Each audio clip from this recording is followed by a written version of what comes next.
السلام علیکم ورحمۃ اللہ وبرکاتہ۔ پروگرام تمثیلات قرآنی یعنی قرآنی مثال میں آپ کا ایک بار پھر خیر مقدم ہے۔ آج کی اس نشست میں کلمہ طیبہ اور کلمہ خبیثہ کی مثال کیا ہو سکتی ہے، آیت قرآنی کی روشنی میں ہم اس کی وضاحت کرنے جا رہے ہیں۔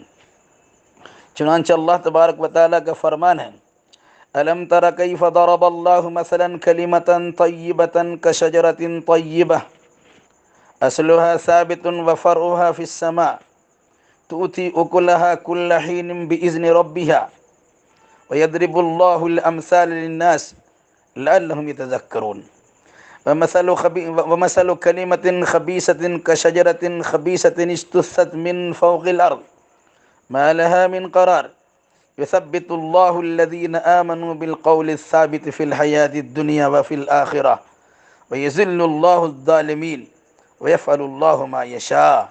سورہ ابراہیم آیت نمبر 24 سے 27۔ کیا آپ نے دیکھا نہیں کہ اللہ نے کلمہ طیبہ کی مثال کس چیز سے دی ہے؟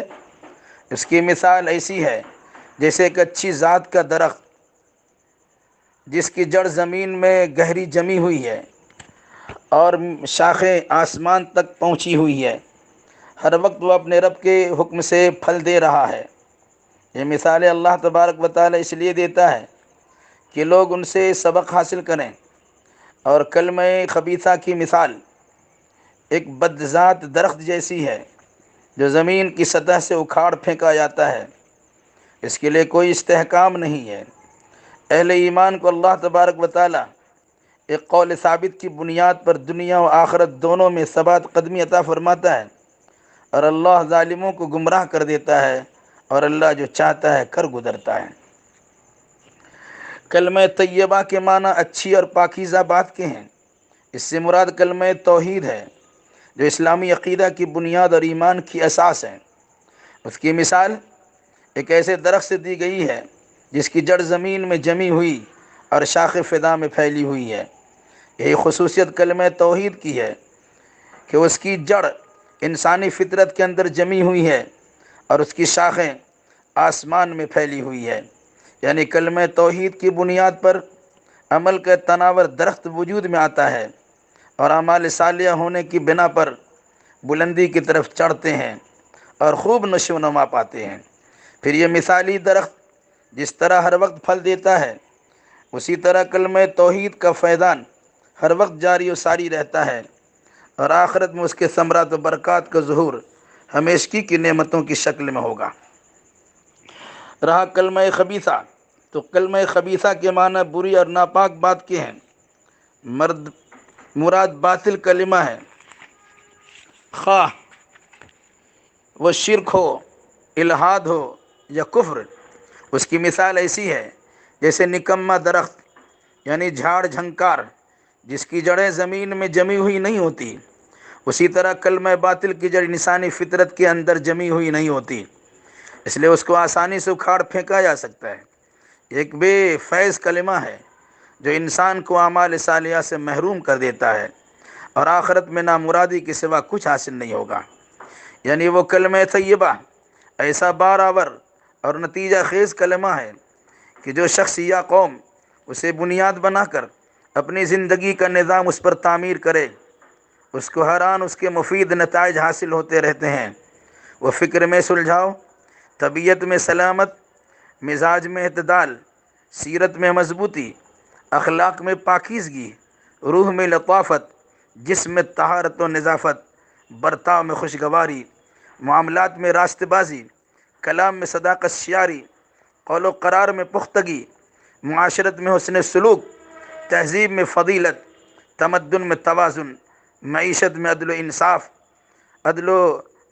عدل و مساوات، سیاست میں دیانت، جنگ میں شرافت، صلح میں خلوص اور عہد و پیمان میں وثوق پیدا کرتا ہے۔ اور وہ ایک ایسا پارس ہے جس کی تاثیر اگر کوئی ٹھیک قبول کر لے تو کندن بن جائے۔ یعنی دنیا میں اس کلمہ کی وجہ سے ایک پائیدار نقطہ نظر، ایک مستحکم نظام فکر اور ایک جامع نظریہ ملتا ہے جو ہر عقدے کو حل کرنے، ہر گتھی کو سلجھانے کے لیے شاہ کلید کا حکم رکھتا ہے۔